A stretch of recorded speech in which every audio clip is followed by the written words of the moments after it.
Wolf in Velvet Chapter 1. The velvet mask. The night hung low over Victorian London like a velvet curtain, dark, rich, and full of secrets. A heavy fog curled through the cobbled streets, wrapping around gas lamps and dampening the sound of carriage wheels as they rolled toward the towering gates of the Rothschild estate. Within, the grand ballroom pulsed with life and light. Golden chandeliers sparkled overhead, illuminating a sea of swirling masks, laughter, and violin music. The masquerade was in full swing. London's elite clad in silks, velvets, and whispers. Lady Evelyn Rothschild stood at the top of the marble staircase, cloaked in deep crimson velvet. The gown hugged her regal frame, its high collar brushing the edge of her jaw, trimmed with black lace. Her raven hair was twisted into a crown of braids, every strand pinned perfectly. But it was her eyes, partially hidden behind a delicate black lace mask, that betrayed her true nature. They glowed faintly gold when they caught the light, like molten amber. She descended slowly, each heel clicking in defiance of her station. Every noble turned to admire her, but few dared approach. Not because she was unkind, on the contrary, she was admired, envied even, but because there was something otherworldly about her presence, a grace too precise, a strength too controlled, an aura that made the wolf in lesser men retreat.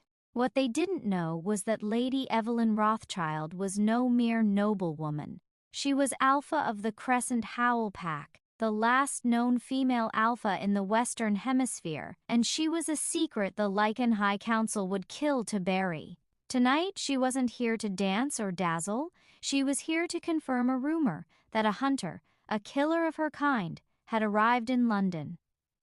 Evelyn's sharp gaze swept the room. She moved like a queen among lambs, her senses sharpened beyond human capability. Perfume, sweat, champagne, and musk, none were the scent she sought, until she reached the edge of the ballroom. There, leaning against a column in a corner shadow, was a man who wore no mask. Tall, broad-shouldered, dressed in black with a long wool coat and leather gloves. His hair was dark and tousled like a storm, and a thin scar carved through the stubble on his jaw. His posture was relaxed, too relaxed for a man surrounded by nobles. But his eyes, blue, cold, sharp, and locked onto her like a wolf scenting blood. Elias Blackwood had found her. Across the ballroom, Elias studied her. She was everything he hadn't expected, too graceful, too composed. Nothing about her said wild beast or savage killer, but he knew better. The council didn't send him across the Atlantic for a ghost. They sent him for a rogue alpha. One who had killed to lead, one who had defied ancient laws, one who was, impossibly, a woman. He hadn't believed it until now. His instincts stirred the moment she entered the room. Her scent hit him like a strike to the chest. Lavender, iron, and full moonlight. Familiar, powerful. Mated? No, not yet. But the bond tugged. She was his mark. And yet, every part of him screamed to protect her.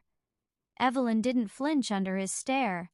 Instead, she tilted her chin and offered the faintest smirk, the corner of her lips tugging with amusement. A challenge, a dare. The musicians struck up a waltz. Couples swirled past her, unaware of the battle of power playing out through glances. Lord Ashcombe appeared beside her, bowing deeply. "My lady, may I have this dance?" Evelyn didn't look away from Elias. "Of course," she said smoothly, slipping her gloved hand into Ashcombe's and allowing herself to be led to the floor. Elias didn't move, but his jaw tightened. They danced.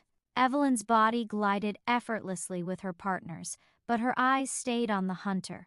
She knew who he was. He fit the rumors too well. American, war-scarred, deadly. A lone wolf who served no alpha, save for the council's coin. He was dangerous, and yet the bond between them buzzed beneath her skin like a live wire. The longer he watched, the more undeniable it became. Halfway through the waltz, a nobleman near the terrace collapsed with a cry. Gasps echoed.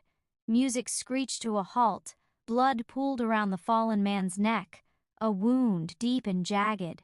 Not from a blade, from claws. Chaos erupted, screams, servants rushed forward, men called for the constables. Evelyn's nostrils flared. The scent was unmistakable, rogue wolf, and it was still here. Before anyone could see her move, Evelyn vanished from the ballroom floor. She followed the scent, out the terrace doors, up the back steps, and onto the upper balcony where the moonlight bathed the cold stone. There, crouched in shadow, was a figure, half-shifted, hunched, panting. Silver-tainted blood dripped from his claws. Evelyn didn't hesitate. She stepped into the light. The rogue snarled, "Alpha!" Before he could lunge, a low voice cut through the air behind her. "You're fast. Too fast for a lady." She didn't turn. "You're watching too closely, stranger." Elias stepped forward, slow and deliberate. "I'm not the only one," the rogue hissed, backing away. Together, Evelyn and Elias advanced. She moved with silent, predatory grace, he with brute certainty. They didn't speak again. They didn't need to. Instincts aligned. In a flash of motion, Evelyn leapt, her fingers shifting mid-air into claws. The rogue was pinned before he could run. Elias was beside her in a heartbeat, ready to strike. But it was over. The rogue wheezed once and died. Evelyn stood, breathing hard. Her hands returned to human form. Blood stained the tips of her gloves. She turned to Elias slowly. Their eyes met. Recognition, power, something older than them both. "You've got secrets, lady," Elias said, voice low and rough. She arched a brow. "Don't we all?" Then she turned and walked into the night, leaving behind blood, questions, and a hunter who was no longer sure who the prey was. Chapter 2. A wolf across the sea morning crept into London, wrapped in a shroud of fog and silence. The Thames rolled sluggishly beneath the bridges, and the streets glistened with dew. But the quiet was deceptive.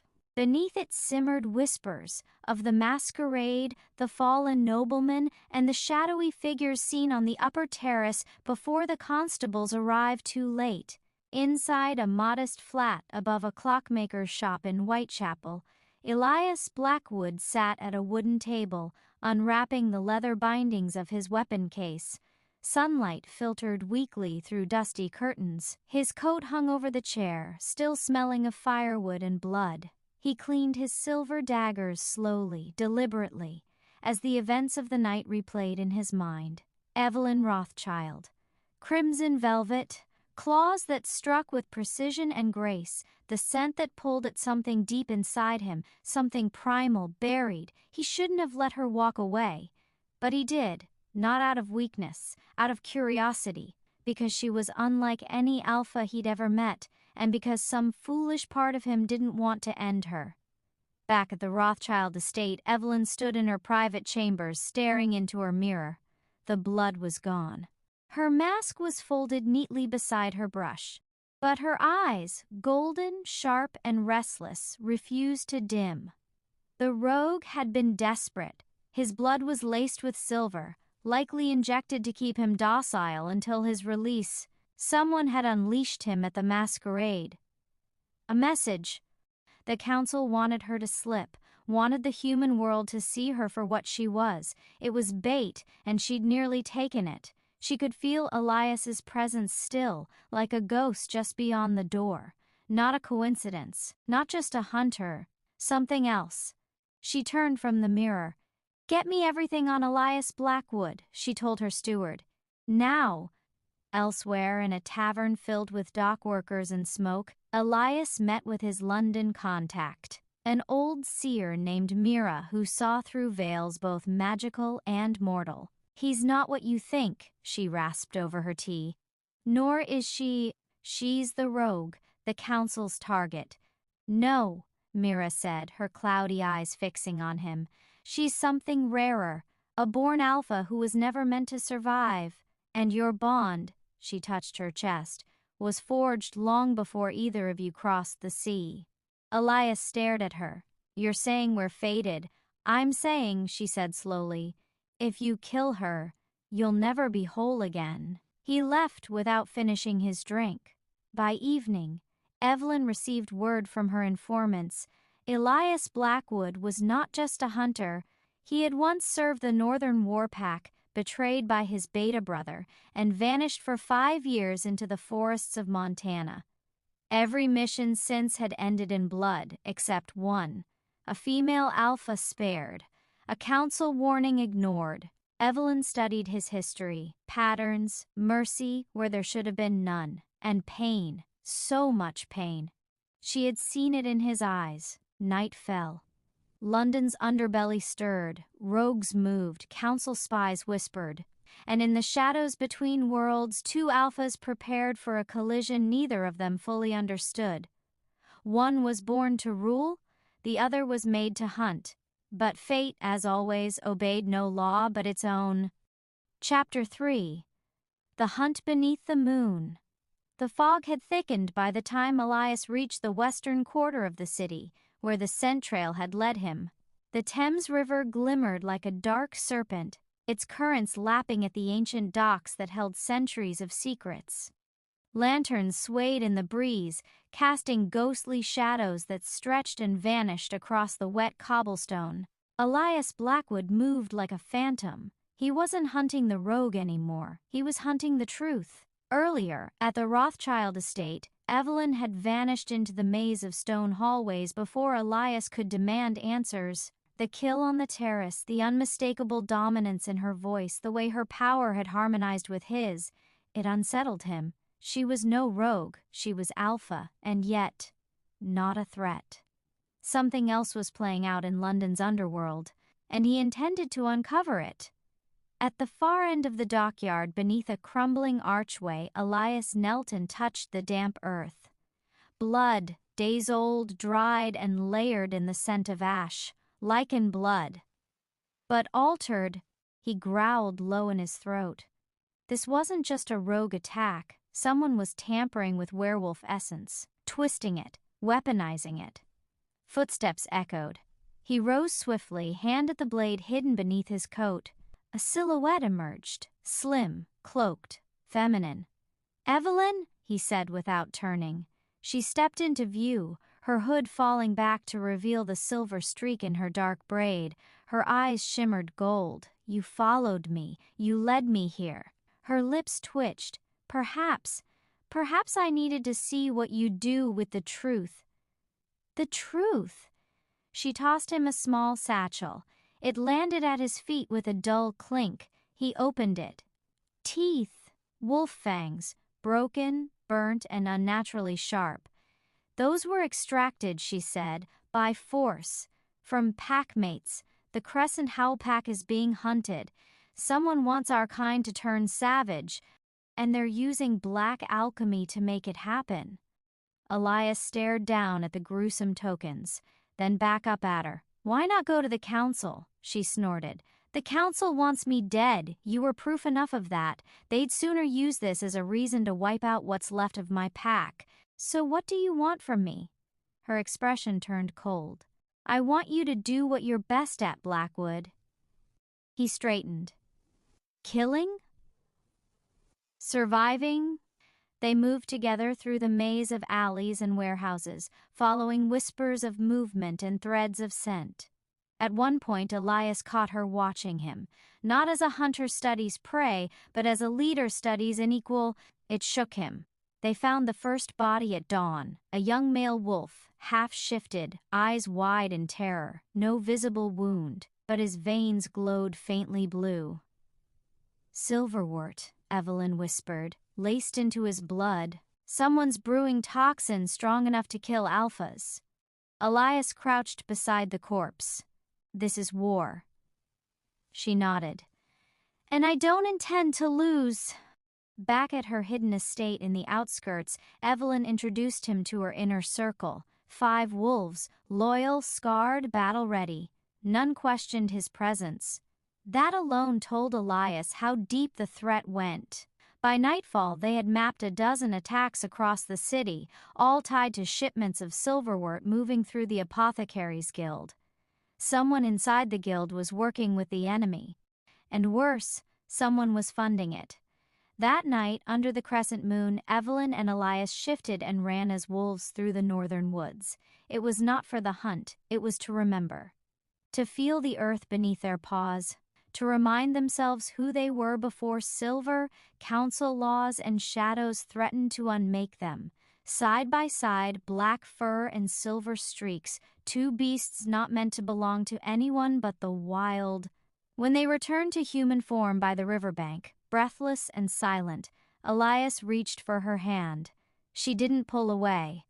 "I should hate you," she murmured. "You came to kill me." "You're the first reason I've had to disobey in years," he replied. They stood that way, tangled in moonlight and loyalty unspoken, until a howl in the distance shattered the stillness. A new attack, and this time, the scent in the wind carried something far darker, not rogue. Council. 3 weeks later, the city had grown colder, and with it, tensions. Murders were now being staged to look like vampire attacks, carefully orchestrated to pit supernatural clans against one another. Evelyn's pack was now in hiding, relocated from the estate to the ruins of an old cathedral beneath St. Mary's Lane. Its stained glass windows glowed like watchful eyes when the moonlight pierced them, and the crypts below served as sleeping chambers for wolves too injured to shift. Elias had made the cathedral his war room. He'd begun questioning the apothecaries, tracking merchants, and intercepting coded messages passed between guild members. Names started to surface: Lord Halversham, an aristocrat on the council's payroll; Sibylla Crane, a black market alchemist, with ties to Evelyn's late father, and most ominous of all, the name Varric, a rogue council enforcer turned mercenary. Each lead added more weight to the conspiracy. Each secret brought Elias closer to understanding why Evelyn had been marked for death. One evening, while inspecting the archives left in the cathedral's scriptorium, Elias found an ancient ledger. It contained seals, codes, ancestral bindings, including one that bore Evelyn's bloodline, Velmara. According to the ledger, the Velmara line had once ruled over not just wolves, but over all shapeshifters. Their bloodline contained something rare, a shifter's core, a mythical energy source that could amplify or suppress transformations. And now he understood. The council feared Evelyn because she was the last of Velmara, because she held the core, and someone wanted to extract it. When Elias confronted her, Evelyn stood before the cracked mirror in the cathedral's great hall, dressed in a ceremonial robe that shimmered like blood and silk. "I know what you are," he said. She didn't turn. "You came here to kill a rogue," she said softly. "You'll leave as the protector of a queen." He walked closer. "You could have told me. We wasted time. We didn't waste a moment," she whispered. "We made them think we were fractured, that we didn't know what was coming." He narrowed his eyes.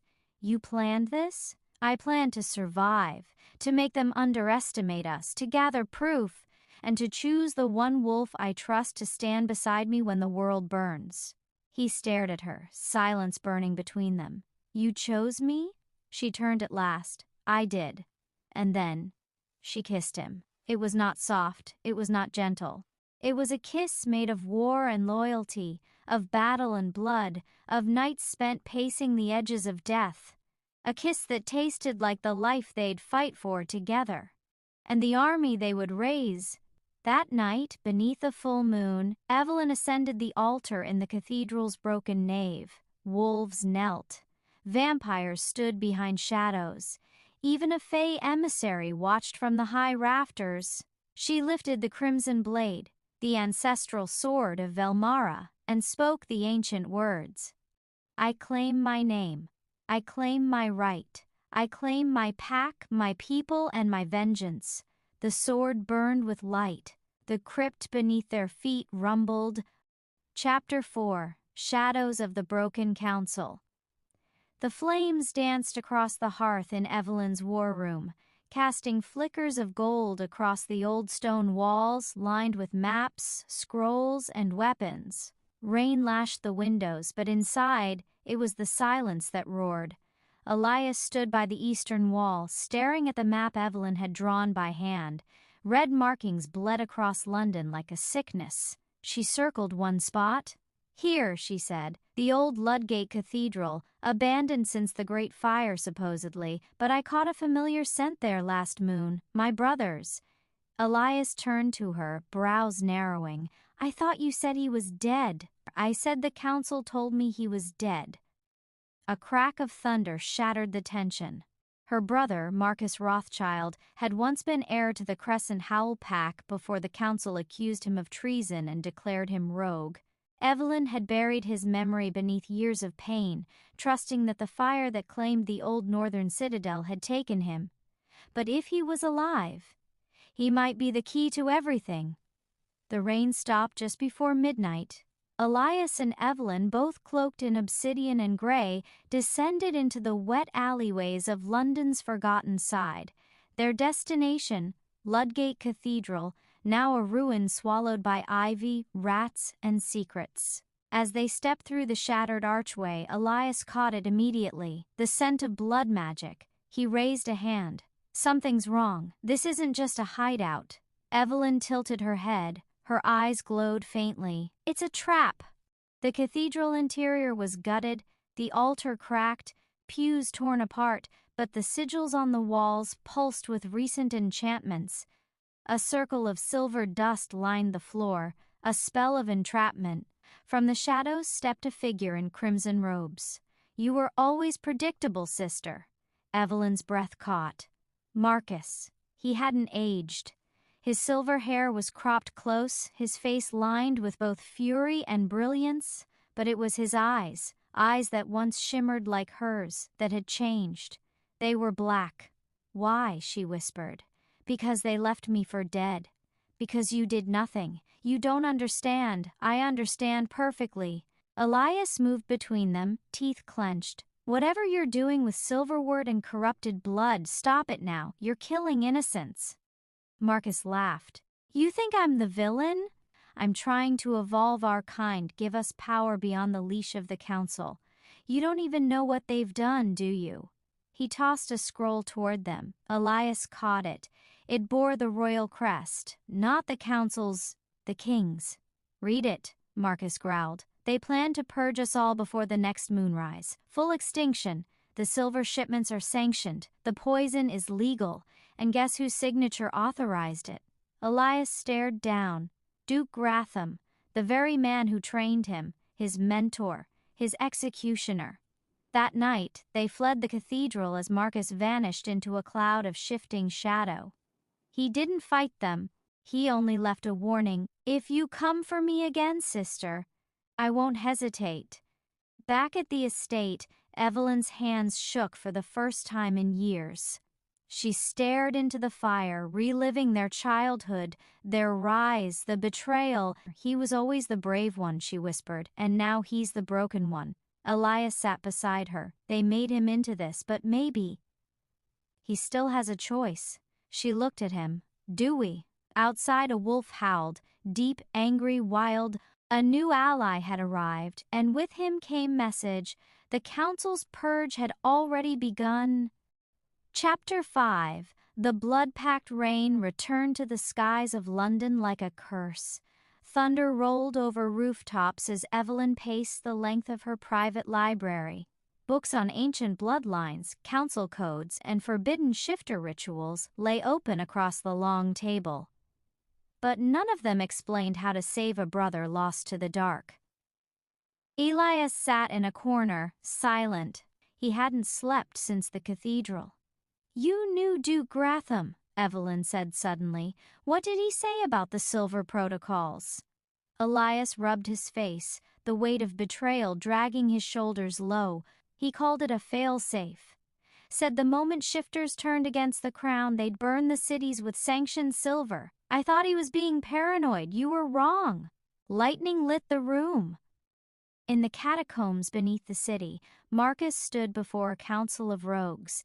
These weren't wildlings, they were exiles, former nobles, assassins, warlocks, and alphas who'd refused to bow. Each bore a mark, either a silver burn or a blood-packed scar. "This is the last moon before war," Marcus addressed them. "The council will strike soon. Evelyn is hunting me. She thinks she's saving me." A grizzled alpha with a jagged scar across his face growled, "Will she stand with us?" Marcus looked away. "She stands with Elias." The room murmured. The warlock at Marcus's side raised a stone vial. "Then we proceed with the pact. All of us." Marcus hesitated. The pact would bind their souls, no turning back. But war was coming. He drank. One by one they followed. The blood pact was sealed. Meanwhile, Evelyn summoned the last living lore-keeper of the Crescent Pack, a blind elder named Cora who lived deep in the moorlands. The journey was long, the terrain brutal, but Evelyn needed answers. "Your brother is not lost," Cora rasped as she traced the lines of Evelyn's palm. "But he walks a path only death can cleanse." "What does that mean?" Cora leaned close. "The blood pact he's made, it's older than our kind. It binds not just flesh, but destiny. He is no longer just Marcus. He is the Flame Wolf." Evelyn's breath caught. "Then how do I stop him?" "You don't." Back in London, Elias returned with intelligence. The council had sanctioned the first purge unit. They would begin with the southern docks, where hundreds of rogue families lived hidden. "We have 4 nights," he said. "After that, everything burns." Evelyn clenched her fists. "Then we'll burn first." The plan was madness. Infiltrate the council's silver vault. Destroy the poison before it could be distributed. Elias, Evelyn, and a hand-picked team of shadow walkers descended into the Crown District, their identities cloaked, their fates uncertain. They moved like phantoms, cutting past guards, crawling through ducts, cracking seals, until they reached the vault. Elias stared at the silver canisters lining the walls, rows upon rows. "They're planning genocide," he whispered. "Not if we stop them." But as Evelyn reached for the ignition rune, a figure stepped from the shadows. "Duke Gratham, did you think I wouldn't be watching you, boy?" he said, blade drawn. "You were always a disappointment." The fight was savage. Gratham was no ordinary noble. He was a blooded hunter trained in forbidden arts. His blade danced with silver light. Elias blocked, dodged, struck. Evelyn flanked him. Steel met steel, but it was Elias who took the blow. Through the ribs, deep.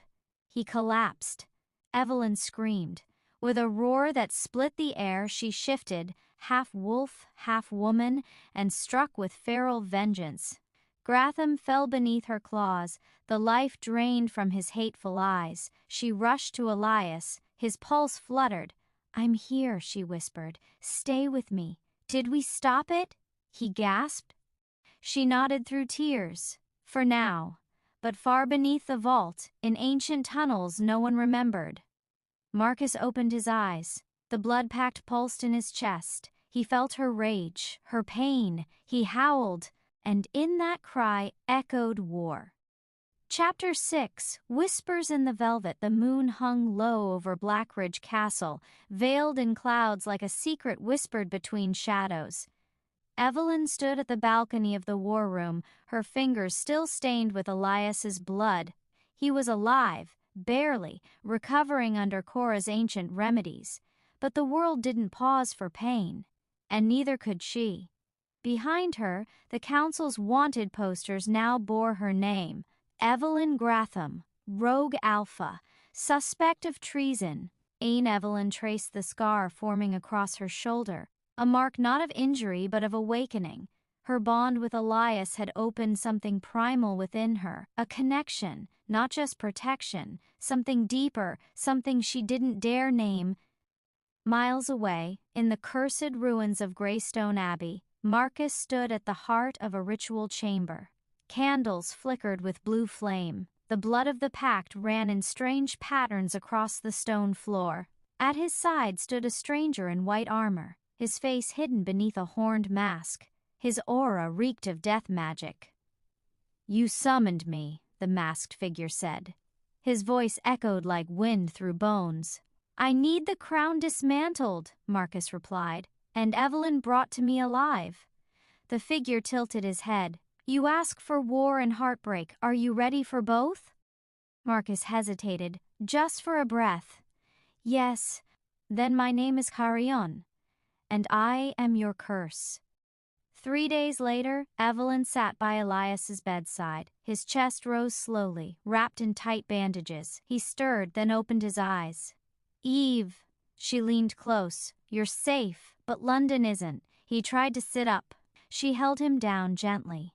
"I failed you," he murmured. "I let Gratham get to me."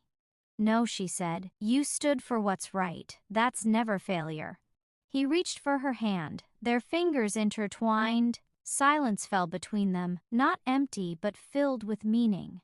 When he leaned toward her, hesitating, she didn't pull away. Their lips met, tentative, trembling. Then deeper, as though the whole world held its breath. But the moment shattered. Smoke, shouting. An explosion rocked the lower halls of the manor. Evelyn bolted upright. Elias groaned, clutching his ribs. Cora burst through the door. "We're under attack. Council enforcers and something worse." Worse? They moved quickly. Evelyn led the defensive charge with the remaining Crescent Pack loyalists. Through smoke and silver rounds, she caught sight of a figure slicing through walls with inhuman precision. Tall, cloaked, horned mask. He moved like mist, slaughtered like a blade possessed. "Carrion," she whispered. He turned at the sound of his name, his mask splitting at the seams to reveal a grin of bone and shadow. "I bring Marcus's regards." The fight was chaos. Evelyn's claws clashed with his shadow-forged blade. Sparks of silver and magic exploded with every strike. She fought like a goddess of fury, but Carrion fought like something born of nightmares. He was winning, until Elias arrived, bleeding, barely able to stand, but burning with will. He threw himself into the fray, blade in hand, drawing Carrion's attention. The distraction was just enough. Evelyn slashed Carrion's chest. Black smoke hissed from the wound. He staggered, snarled, then vanished into mist. The aftermath was devastation. Cora was wounded, their safe house compromised, and Marcus, now they knew, he had become something else entirely. Evelyn sat beside Elias as they buried their dead. "You should have stayed down," she said. He smiled faintly. "You would have done the same." She nodded, then kissed him again, longer. This time not as a goodbye, but a promise. Far away in the ghost-ridden capital of Wormsgate, Carrion knelt before Marcus. "She's strong," the masked warrior admitted, "and her bond with Elias, dangerous." Marcus's eyes darkened. "Then we'll sever it. Bring me the girl, alive." Chapter 7. The bond unbound. The sun had barely risen over the fractured peaks of the Black Ridge horizon. Ash still drifted like snow across the ruined Crescent Manor. What had once been a haven now lay scarred, the ground soaked with blood and shattered spells. Evelyn stood among the wreckage, her heart a battlefield of its own.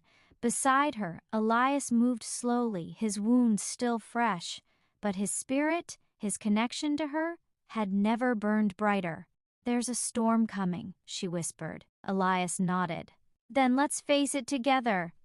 In the underground sanctum of the Resistance, Cora's crystal flames flickered with visions. She turned to Evelyn and Elias with grave news.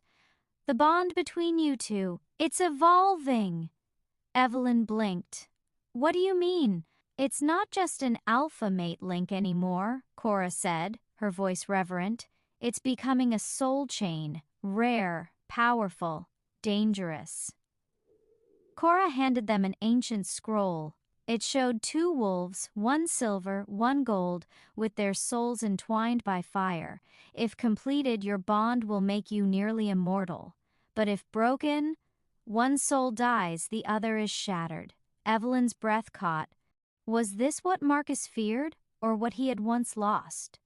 Meanwhile, deep in the Deadwood marshes, Marcus stood in the Hall of Echoes, a place where spirits whispered truths only madmen dared hear. Carrion stood beside him, sharpening a blade forged from obsidian sorrow.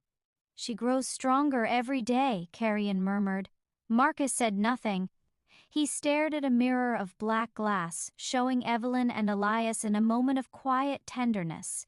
Their hands met, their souls shimmered. Carrion turned to him. "Your orders?" Marcus's voice was steel. "I want the soul chain severed. I want her heart undone." Back at Crescent Ruins, Evelyn trained, day and night. She learned to channel her bond with Elias into strength. Her claws became sharper, her senses heightened. Elias, once a scholar, now fought beside her like a true warrior alpha. But it wasn't just training, it was survival. They were being hunted. Each night the skies whispered with approaching darkness, and each night Evelyn felt eyes watching from the woods. The twist came on the eve of the blood moon. A messenger arrived, not a man, but a child no older than 10, pale, shivering, eyes glowing faintly with silver light. "I was told to find the Alpha of Velvet," the boy whispered. Evelyn knelt. "That's me." He reached into his pocket and produced a pendant, her mother's, one she'd buried with her 10 years ago. Tears welled up in her eyes. "Where did you get this?" she asked. The boy looked up. "From the woman in the ruins, who walks in dreams. She said you're not ready yet, but you'll need this when the hunter comes." Elias stepped forward. "What hunter?" The boy simply vanished, like smoke in wind. That night, Evelyn dreamed. She stood in the woods beneath a velvet sky, her mother's voice whispering in the breeze. "The one who hunts love now walks free, daughter. His arrows don't miss, and his heart is colder than death." She turned and saw him, not Carrion, someone worse, a figure cloaked in midnight with no face, only a hollow where pain lived. His bow was carved from bone. His presence crushed the stars. He aimed at Elias and fired. She woke screaming, and across the manor, Elias bled from the chest. No wound, no weapon, only the mark of the hunter's touch. Cora gasped. "He's begun." "Who?" Evelyn demanded. Cora's face paled. "The heart piercer. Marcus's failsafe. A soul assassin born to sever bonds. He can kill from dreams, Evelyn, and he's coming for yours."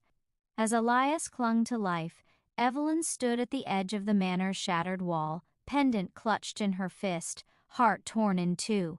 She would not let love die. She would not let the past dictate her future. She would rise, and the storm would answer her call. Chapter 8. Echoes and Embers. The wind screamed through the trees surrounding Crescent Manor, as if mourning the innocence that had once lived there. Evelyn stood at Elias's bedside, his breath shallow, his skin pale, and a faint shimmer of silver veining his chest where the heart-piercer's phantom arrow struck. Cora's magic flickered, unstable. "He's tethered to Elias's life force now. If we don't break the link before the next moonrise, he'll fade." Evelyn felt fury churn inside her. Not fear, fury. "I'm not losing him," she said. To find the answer, Evelyn delved into the dream realm, known as Fenton the Whispering Veil, a shifting world of memories and prophecy. Guided by her mother's pendant, she entered a trance beside Elias, her soul slipping into the dimension between life and sleep. In the veil, nothing was solid. Colors whispered, shadows wept, and in the distance a lone song played, the lullaby her mother used to hum. She followed it. Evelyn found herself in a spectral clearing where her mother, Lady Marin, appeared. Younger, fierce, scarred by battle and sorrow. "You should not have come," Marin warned. "You left me no choice. Elias is dying. The heart piercer was forged from my mistake," Marin interrupted. "A weapon created to destroy soul chains. Marcus was the first it was used against. He survived, but not whole." Evelyn staggered. "You loved Marcus?" Marin's ghost touched her cheek. We were soul-chained. Before fate turned us into enemies, he thinks ending your bond will free him, but he's wrong. Carrion is feeding on his madness. The heart-piercer is Carrion's creation now, not mine. Then tell me how to stop him. Marin pointed behind her. The woods parted, revealing a flaming gate. Face your fear, face the hunt, and find the Heir of Hollowfang. Only she can turn the arrow. Back in the waking world, Evelyn jolted awake, gasping. Who's the Heir of Hollowfang? Elias croaked. Evelyn's heart thundered. I don't know, but we're going to find her. Meanwhile, Carrion stood at the summit of Frostspire, whispering dark truths into Marcus's ear. She went into the veil, Carrion hissed. Your daughter is unlocking powers you can't control. Marcus gripped the hilt of his obsidian blade. She was never meant to rule. Then burn the throne, Carrion said. Let the world taste the ash of your legacy. But Marcus hesitated. His hands trembled. A memory flashed. A girl, barely 6, hugging his leg, laughing. His Evelyn. Was he too far gone? Cora's fire revealed an old prophecy scrawled in ancient worm tongue, and the soul chain awakens under blood moonlight. And the veil is pierced by sorrow's might.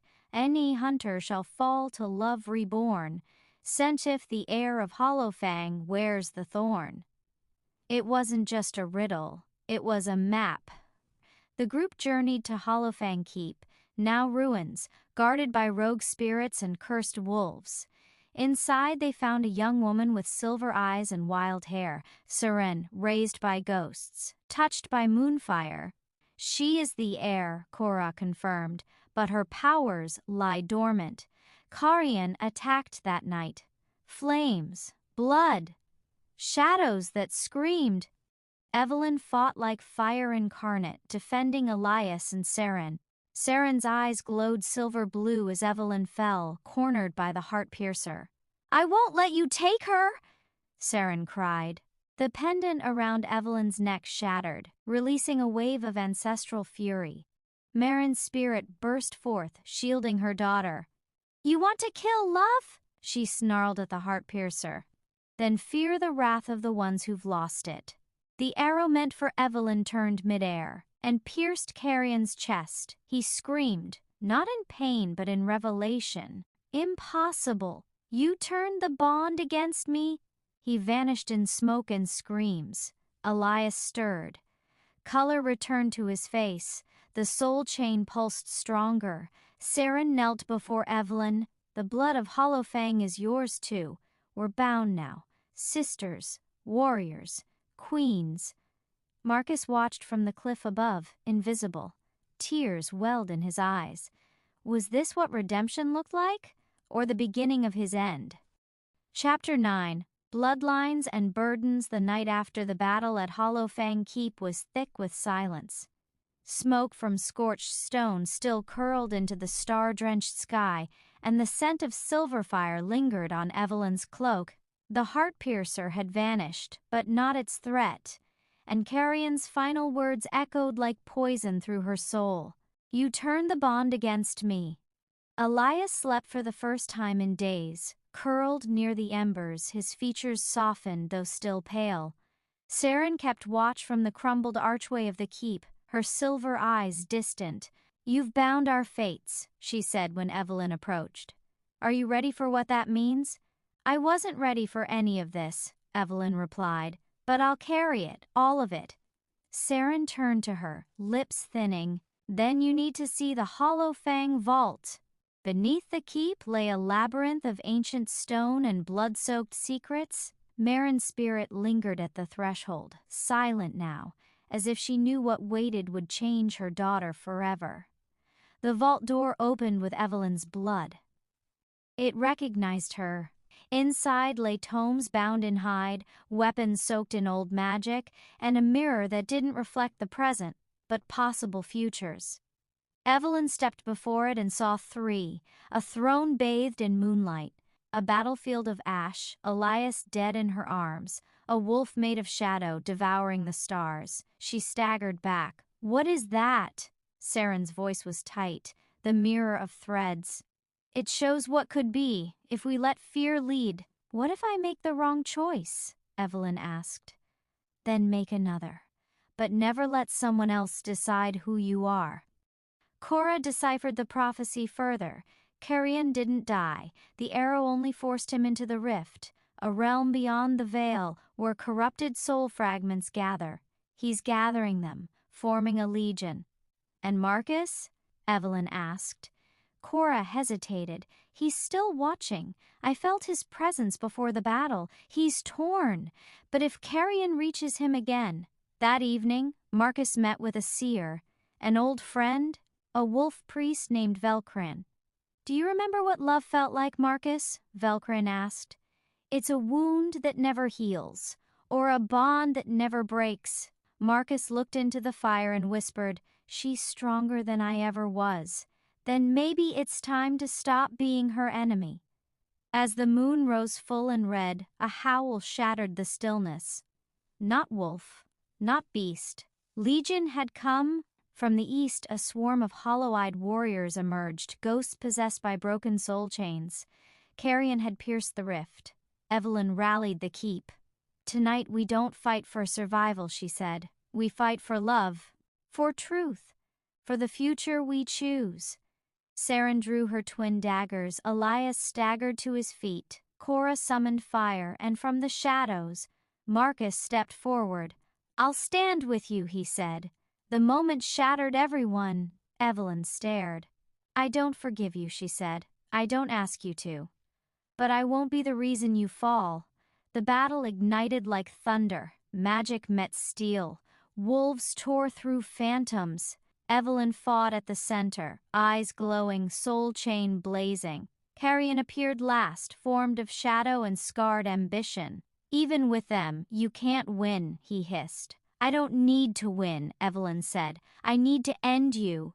With Saren beside her and Marcus shielding her back, Evelyn unleashed the force of the Hollow Fang bond. Light split the night. Carrion screamed, ripped from the rift into the sky where the moon consumed his essence. Silence fell. Cora wept. Saren collapsed. Elias fell into Evelyn's arms. You didn't just end him, he whispered. You freed them all. And somewhere in the night the stars burned brighter. Chapter 10. Embers of the Rift. The air was heavy with the scent of burned soulstone and blood. Hollowfang Keep stood silent, a monument to survival and sacrifice. Dawn broke over the shattered hills, casting a pale glow across the bodies of those fallen, both friend and foe. Evelyn stood alone in the courtyard, her hands trembling as she held the cracked soul chain pendant. It no longer glowed, its light exhausted in the battle against Carrion, yet something within it pulsed faintly, as if still alive. Behind her, Elias approached, limping but awake. You kept your promise, he said softly. Evelyn turned to him, eyes tired but unwavering. I didn't save the world, Elias. I just delayed the end, he smiled faintly. That's what heroes do. They buy time for others to live. Inside the keep's war chamber, Saren pored over ancient scrolls while Cora whispered incantations to stabilize the fractured ley lines beneath the fortress. Marcus stood by the window, his presence both welcome and contested. Saren didn't look up. You think one battle earns you redemption? Marcus responded, voice low. No, but it earns me the right to fight for it. Cora sighed. He stayed when he could have run. That counts for something. Far to the north, beyond the mountains of Worm's Breath, a new power stirred. The rift had cracked wider than they'd known, and from its jagged mouth, something older than Carrion slithered forth. The Shade Mother. A forgotten entity, mother of void beasts, born from the nightmares of the first wolves. She had been sealed away during the first binding, long before the age of moonlight. But the chaos of Carrion's defeat weakened her prison. She felt Evelyn's power, and she wanted it. That night, Evelyn dreamt of a frozen lake under a violet sky. She stood in the center, barefoot, staring at her reflection. But it wasn't her reflection. It was her mother, Marin. "You're not finished, child," Marin whispered. "You've only just awakened." The lake cracked. Darkness bubbled beneath. A long skeletal hand reached up. Evelyn woke screaming. "We need to go to the Black Hollow," Cora announced the next morning. "It's the last place the first binding ritual was performed. There may be a way to reseal the rift." Saren nodded. "But it will cost us. That place demands a life for a spell, maybe more." Elias stepped forward. "Then we do what we must. We've come too far to run." Evelyn looked at each of them, her unlikely family, and felt the weight of fate settle deeper in her bones. Their journey took them through haunted forests and storm-tossed valleys. Spirits guided them. Monsters tested them. Each night, Evelyn and Elias drew closer, bound not only by their shared pain but their growing love.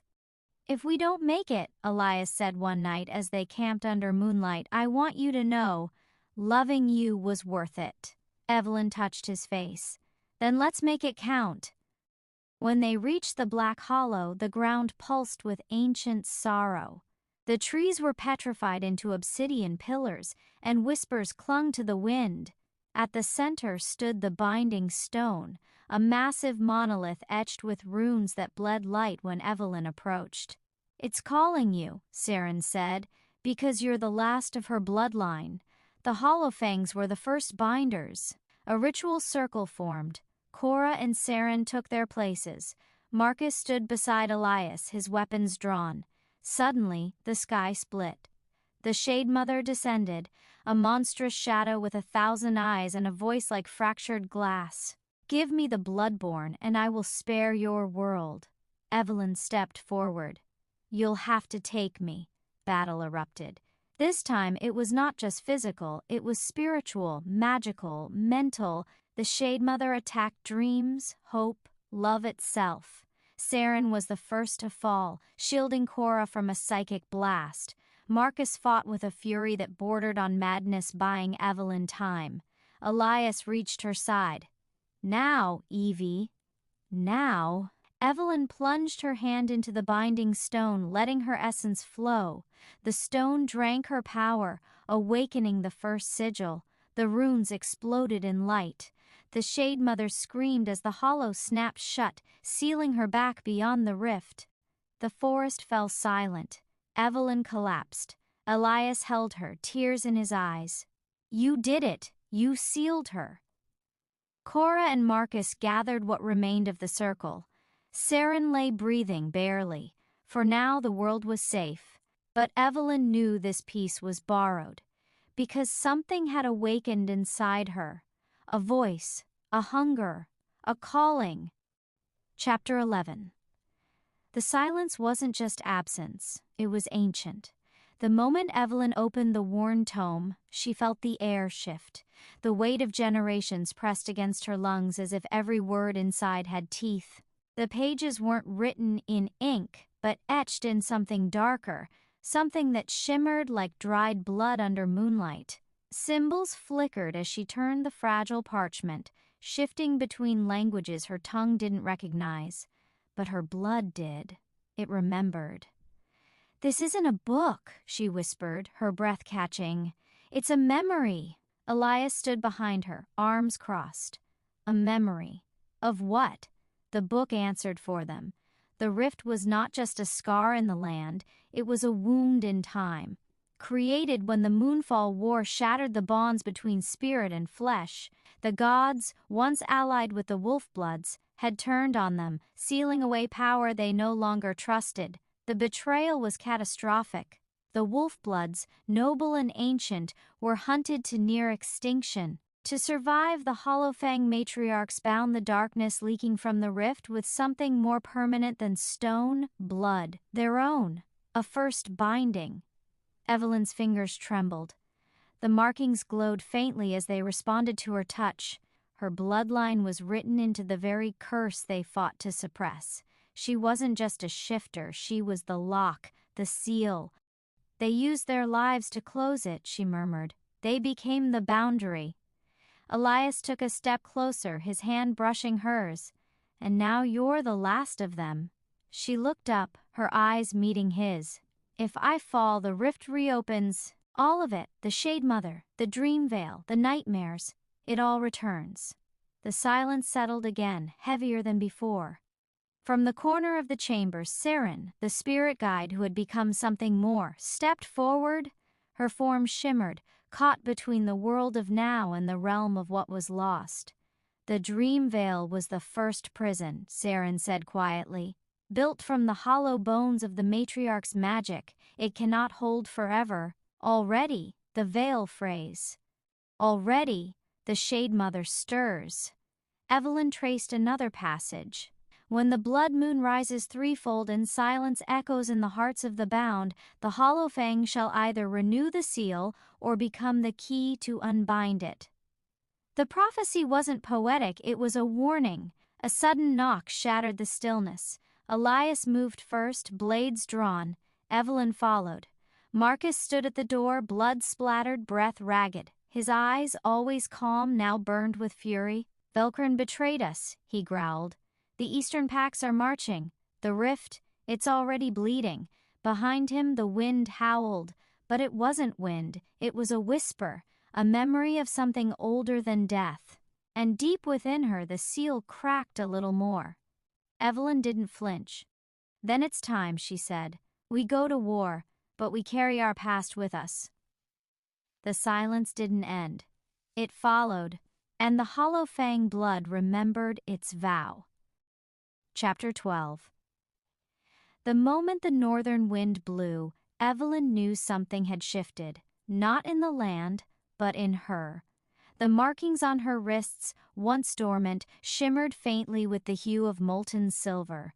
Her dreams had stopped being dreams. Now they bled into waking hours, as if the veil between her spirit and the rift was fading. She heard voices in the rustling leaves. She saw shadows not cast by light. In the stillness of dawn, the fortress stirred. The hollow fang resistance, what was left of them, gathered in whispers, watching the skies. Elias stood at the battlement, eyes sharp, gaze fixed eastward. He hadn't slept.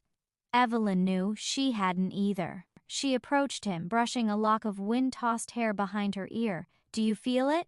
His jaw tightened. The land is holding its breath. Something is coming, she nodded. Or someone... Before she could speak again, a flash of blue flame erupted in the courtyard below. Saren had returned, this time not alone.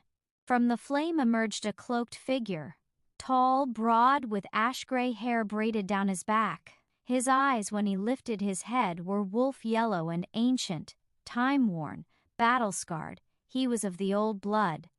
Thane, Saren said, her voice trembling. The firstborn of the Stonehowl pack. Gasps rippled through the watchers.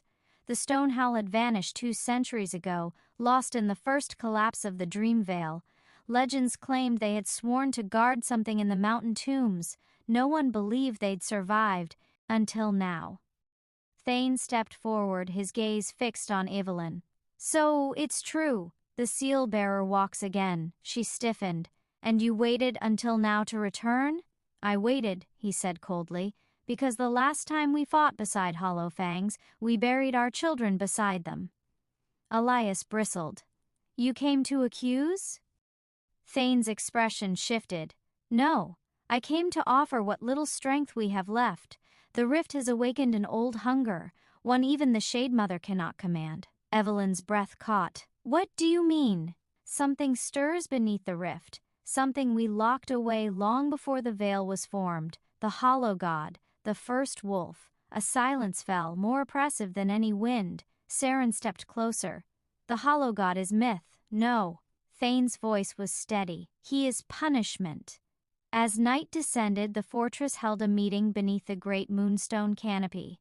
War plans, alliances, blood pacts, all were laid bare. But Evelyn's mind drifted. Later, alone in the Whispering Grove, she stood beneath the pale light. Elias found her there, silent. You're shaking, he said gently. I'm becoming something I don't recognize, she whispered. My blood is waking up. He reached out, cupping her face. Then let me know you now, before it changes everything. She blinked, tears catching in her lashes. What if I forget you? Then I'll remind you. Their kiss wasn't urgent, it was surrender, and as their foreheads touched, she felt the bond bloom between them. Not magic, not destiny, choice. Far beyond the veil, in a world of endless dusk, the Shade Mother watched through the mirror of ice, and behind her, deeper in the dark, eyes opened. The hollow god was stirring. Chapter 13. The morning after the Stonehowl revelation broke with fire-colored skies, as if the heavens themselves warned of what was coming. Evelyn woke not to light, but to a presence, the unshakable sense that something ancient now walked beside her, unseen, waiting. The Hollow Fang Fortress had become a hive of activity. Scouts rode in every direction, coded crows released with messages to distant forgotten allies. Even the youngest of the pack trained, sharpening blades and senses alike. But beneath it all was a quiet desperation. They were preparing for a war they barely understood. In the war chamber, Thane stood beside Elias, their tension heavy but purposeful. A map stretched across the stone table, marked with old runes Evelyn had never seen. These, Thane explained, tapping 3 mountain ranges, are the Veil Locks. We must reach them before the Hollow God does. Saren narrowed her eyes. If they're locks, what do they hold in? Thane looked up. Not what. Who? Evelyn approached slowly. There's more like him? Thane's silence was answer enough. Later that day, Evelyn found herself alone in the Hall of Echoes, the oldest part of the fortress. It was said to be carved by the first seers, its walls lined with black ice that reflected not your image, but your true self. She stared into the obsidian surface. What stared back was not fully her. The silver in her veins shimmered too bright. Her pupils flickered to a predator's slit, and behind her reflection, the Hollow God. She gasped and stepped back, heart racing, but the figure in the mirror remained unmoving. "What are you?" she whispered. The mirror cracked. That night, as frost thickened over the fortress walls, Elias found Evelyn pacing the west tower. "Talk to me," he said. "I saw him," she said without turning. "In the hall, he's already inside me, watching, waiting." Elias stepped closer. "Then we cage him before he takes root." She looked at him, eyes gleaming with fear and fury. "And if I become like him, then I'll fight to bring you back." "No," she said, voice trembling. "Then you end me." He grabbed her hand, pressing it over his heart. "Not even death could make me raise a hand to you." Their silence was interrupted by distant horns, 3 short blasts. A warning. The fortress was under siege. The enemy was not what they expected. Shadow-forged creatures, half beast, half mist, ripped through the northern gates. Born from the rift's fevered breath, they moved without form, striking like memory and vanishing like smoke. Saren cast wards from the tower, blue sigils lighting up the sky. Thane roared commands in an old tongue. Evelyn and Elias fought side by side, blade and claw, instinct and bond. One creature lunged at Evelyn, claws slicing toward her chest. She raised her arm, and a wave of blinding silver erupted from her skin, dissolving the creature in midair. The battlefield froze. Her markings had spread across her body, forming glowing lines of language long lost. Thane whispered, "It's begun." Evelyn collapsed to her knees, overwhelmed. Elias knelt beside her, shielding her from the chaos. "You're not alone," he said. Her voice was distant. I heard him. In the light, he said. I was his echo. A new voice, ancient and echoing, rolled through the air like thunder. "No, child, you are my beginning," the Hollow God had spoken. Far in the desolate reaches beyond the Veil Locks, the Shade Mother knelt before a pool of starlit blood. She touched its surface and whispered, "Now it begins." Beside her, a new figure emerged from the shadows, eyes glowing red, the forgotten heir of the Scourgefang pack. A traitor once cast into the rift, his smile was all teeth. "Shall we burn their world together?" Chapter 15. The siege of flame and shadow snow fell like ash from a dying sky. From the frozen towers of the Veil Locks, Evelyn stood bathed in flickering firelight as the ember core floated above her palm, pulsing with ancient power. Below, shadows churned across the iceward plains. Thousands of hollow gods spawn marching in perfect, unnatural silence. War had come. Within the Cathedral of Frost, Elenya knelt beside a stone basin, her hands weaving protective runes across the walls. "They are soulless," she warned, "but not mindless. They will try to turn your own fears against you." Thane stood near the outer gate, his sword buried in the frozen ground before him like a vow. His breath misted as he shifted into wolf form, the silver of his fur catching moonlight. Behind him, dozens of Hollowfang warriors followed suit. The pack would defend their flame, with their lives if necessary. Elias remained at Evelyn's side. He no longer questioned the role she played in this story. They were past destiny. Now, there was only survival. The first of the Shadowborn reached the wards. An unnatural shriek cracked the sky, and the runes exploded into light. The battle began. The veil locks shook with the force of impact. Wave after wave of hollow-eyed beasts struck the froststone walls. Arrows laced with ember oil flew from the ramparts, igniting the attackers on contact. Still they came. Within the inner sanctum, Evelyn wove flames into living constructs. Fiery wolves that bounded into battle, tearing through enemies before vanishing into smoke. Elenya fought beside her, her body moving like flame incarnate, ancient and terrifying. Thane roared through the battlefield, cleaving enemies with fang and blade alike. The Hollowfang pack moved in perfect formation around him, blood painting the ice crimson. Then the wind changed. A rift opened in the sky. From its heart descended the Shade Mother. Clad in robes darker than night, her face was a blank mask of grief. She did not speak, she only unleashed. With a single motion she summoned a beast of shadow towering over the battlefield, a wolf of black smoke and shattered memories. It surged toward the veil locks. Evelyn saw it coming. She ran. Inside the cathedral, Evelyn met the monster head-on. She poured the Embercore's power into the runes etched along the walls, and for a moment time slowed. Visions flooded her mind, a throne of flame at the world's heart.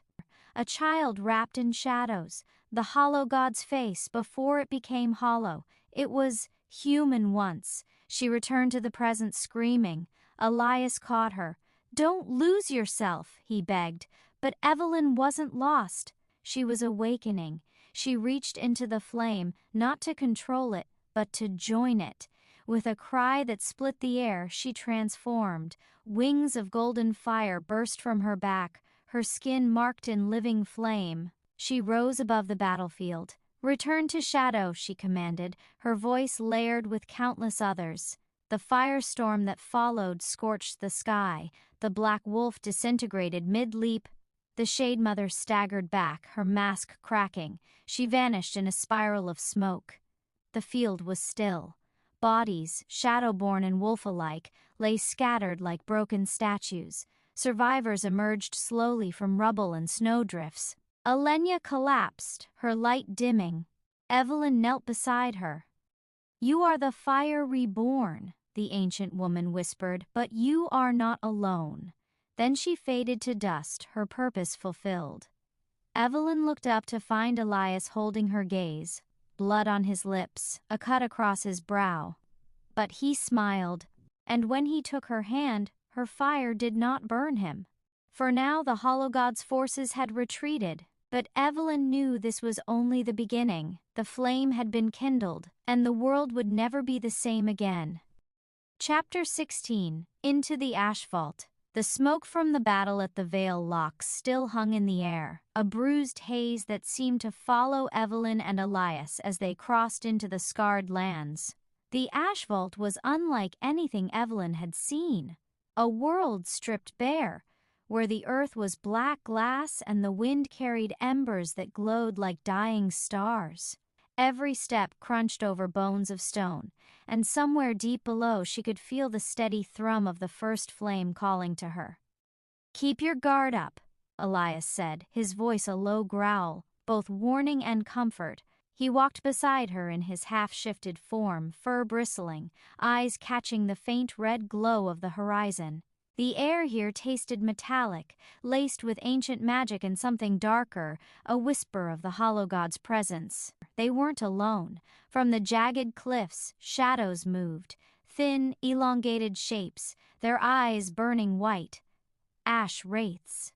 Creatures born of the hollow god's will, drifting closer with every step. Evelyn tightened her grip on her dagger, the silver edge humming in the heat. Elias shifted fully, muscles rippling, a silent promise to cut down anything that came near her. The fight came fast. The ash wraiths struck like lightning, their forms flickering in and out of reality. Evelyn's dagger met shadow flesh with sizzling resistance, every strike accompanied by a wail that rattled her bones. Elias tore through them with claws and fangs, each kill scattering them into drifting ash. But the wraiths kept coming, drawn to her, to the flame she carried within. When the last one fell, Evelyn's knees buckled, and Elias caught her before she could hit the ground. "You're burning too fast," he murmured, pressing his forehead to hers. She could feel the heat of him grounding her in the suffocating wasteland. They pressed on, deeper into the asphalt. Hours stretched into a strange timelessness, the sky locked in a perpetual twilight of red and black. At last they reached a canyon split by an ancient bridge of obsidian, and beyond it, a gate of fire, the entrance to the hollow forge where the first flame was said to be kept. But they weren't the first to arrive. A figure stood at the gate, tall and cloaked, his presence bending the air around him. His face was hidden, but his voice carried across the canyon like smoke and steel. "So the Alpha's heir dares step into my domain," he said. "Tell me, Evelyn, will you kneel or will you burn?" Elias growled, stepping forward, but Evelyn raised a hand to stop him. Her pulse thundered in her ears, not from fear but from something older, deeper. She had felt this presence before. The cloaked figure lowered his hood. It was Thane. Chapter 17. The moon's shadow the night was unnaturally still, as if the forest itself was holding its breath. Velvet clutched her cloak tighter, her heart thundering as she followed the wolf through a narrow path bathed in silver moonlight. His massive frame moved like a shadow ahead of her, silent but tense, every movement speaking of urgency. They had been walking for hours, deeper into the old forest than she had ever dared to go. The air grew colder, laced with the faint scent of ancient earth and something almost magical. Finally, the wolf stopped at the edge of a glade, where a lone stone arch stood, half swallowed by ivy. "This is it," his deep voice rumbled, low and almost reluctant. "The place where it began." Velvet stepped closer, her fingers brushing the cold stone. Carved into the arch were symbols that pulsed faintly in the moonlight. She recognized none of them, yet somehow they stirred something in her chest, a feeling of déjà vu. A rustle came from the shadows. A figure emerged, cloaked in silver gray, her presence commanding yet strangely gentle. Her hood fell back, revealing eyes as pale as frost and hair like spun moonlight. She smiled faintly at Velvet, though it was tinged with sadness. "You've brought her," the woman said softly, looking at the wolf. "I wasn't sure you would." Velvet glanced between them, tension coiling in her stomach. "Who are you?" The woman's gaze lingered on Velvet for a long moment before she answered. "My name is Celine. I am the keeper of the curse he bears." The wolf's jaw tightened. "Don't twist this into mercy, Celine. You bound me here. You made me this." Celine's expression didn't change, but her voice softened. "And you know why. You were not always a monster, nor a man entirely. Your blood carries something older, something dangerous. I had to seal it before it consumed you." Velvet's pulse quickened. "Seal it? You mean this curse?" Celine stepped closer, the moonlight wrapping around her like a halo. The bond between you two is not chance. You are tied to him through the same magic that cursed him. Your presence awakens what I sealed away, and with the blood moon rising, that power will not remain contained. Velvet felt the air grow heavier, charged with invisible energy. The wolf turned to her, his golden eyes fierce yet vulnerable. If what she says is true, then every moment you stay near me brings us closer to something we can't control. Her throat tightened. Then why bring me here? Because, he said, stepping closer, I would rather face whatever's coming with you than alone. A sudden wind tore through the glade, and the symbols on the arch flared brighter. Celine's voice rose over the howl of the air. You have 3 nights before the blood moon. After that, you will have to choose between breaking the curse or breaking the bond. Velvet's heart slammed against her ribs. The choice already felt impossible, but in the wolf's eyes, she saw something that anchored her. Fierce devotion, and a promise he would not let her face this alone. The wind stilled. Celine stepped back into the shadows, her form blurring until she was gone. Velvet and the wolf stood in the moonlit silence, the weight of the coming nights pressing down on them. 3 nights, Velvet whispered. He nodded slowly, his gaze never leaving hers. Then let's make them count. Chapter 18.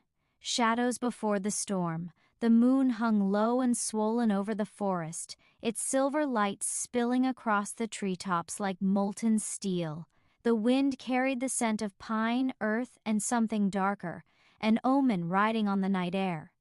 The campfire crackled in the small clearing where Eric stood, his broad shoulders casting a long shadow against the flickering light. His gaze was fixed on the path beyond the trees, the muscles in his jaw tight with an unease he tried to hide from Elena.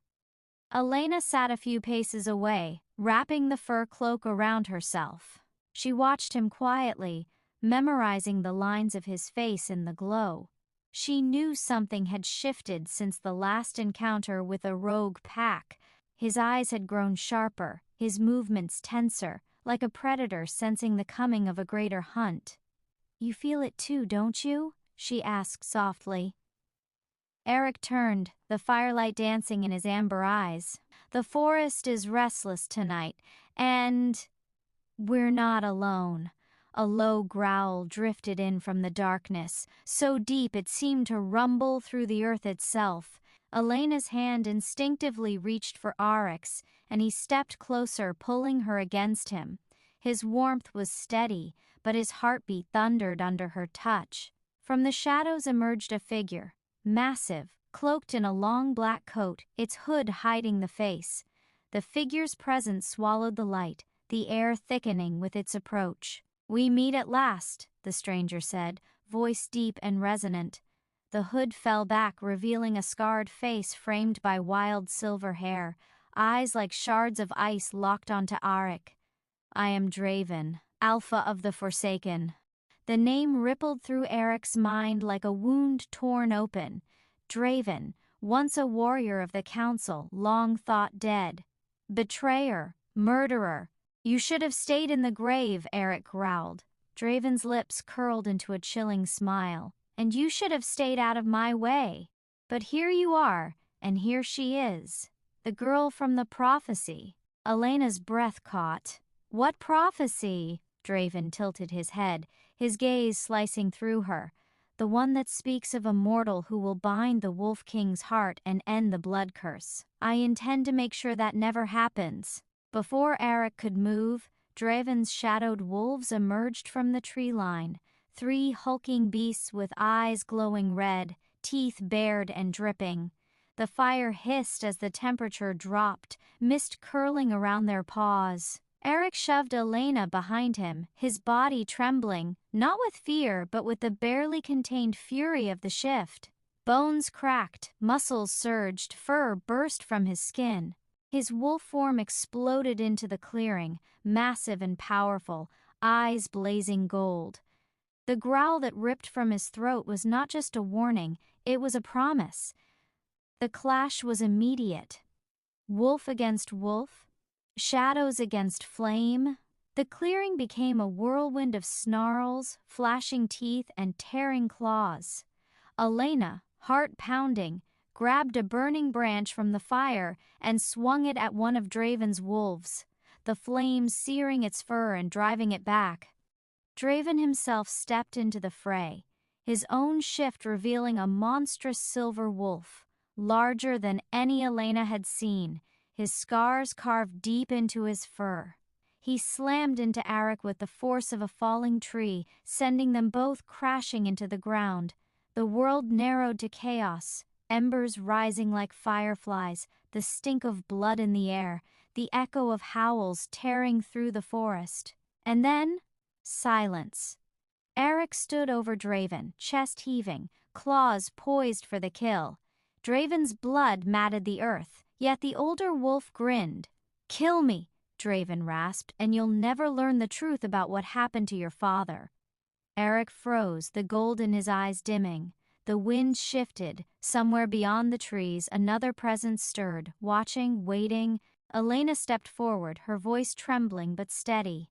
"Arik, whatever choice you make now, it will change everything." Draven's smile widened. The storm was coming, and it was already too late to turn back. Chapter 19. The Moon's Last Oath. The full moon bled silver light over the forest, painting every leaf, every shadow, in a cold glow. In the clearing, Velvet stood between Elias and the oncoming threat, a pack of rogues whose eyes gleamed with something darker than hunger. The night air was thick with the scent of rain and blood yet to be spilled. Elias shifted, his towering wolf form bristling, claws sinking into the damp earth. His growl rumbled like distant thunder, a warning to any who dared touch her. But the rogue Alpha, a scarred brute with jagged teeth and a cruel smirk, stepped forward. "You think your bond can save you?" he snarled. "Tonight, she dies, and you break." Velvet's pulse hammered. She could feel the pull of the mate bond thrumming through her veins, steadying her despite the danger. She took a step forward, standing shoulder to shoulder with Elias. "No," she said, her voice steady. "Tonight, weak, and you." What followed was chaos. Flashes of silver fur and crimson, the crack of bone and the howl of pain. Velvet moved as if the moon itself guided her, wielding the dagger Elias had given her, each strike precise, each dodge fueled by something deeper than fear. The fight was brutal and swift, leaving the rogues scattered, their alpha on his knees, defeated. Elias stood over him, eyes burning gold. "You will never threaten her again," he growled before delivering the final blow. When silence returned, Velvet collapsed against Elias, his arms wrapping around her, holding her like the most precious thing in the world. The rain began to fall, soft and cool, washing the blood from their skin. "I thought I'd lose you," he whispered. "You never will," she replied, her fingers tracing the line of his jaw. "Not while I breathe." Above them, the moon broke through the clouds, brighter than before, as if blessing their vow. Chapter 20. Always, even after the end, the battle was over, but the war for their hearts had only just begun. In the days that followed, the pack rebuilt, the wounds of the night slowly healing. Velvet found herself at the heart of it all, not just Elias's mate, but a bridge between his world and hers. She had earned the respect of wolves who once doubted her, their nods and quiet smiles speaking volumes. Yet in the quiet moments when it was just her and Elias beneath the stars, there was no title, no duty, just them. One night by the edge of the lake where they had first truly seen each other, Elias took her hands. "I once thought the moon cursed me," he said, his gaze locked on hers. "But then it brought me to you, and now I would face every curse again if it meant finding you." Velvet's eyes glistened. "You don't have to face them alone anymore." They kissed, slow and unhurried, the world falling away until there was nothing but the warmth of their bond. And though the horizon promised new trials, neither feared what was to come. Because some love stories don't end, they simply change shape, growing stronger with each challenge.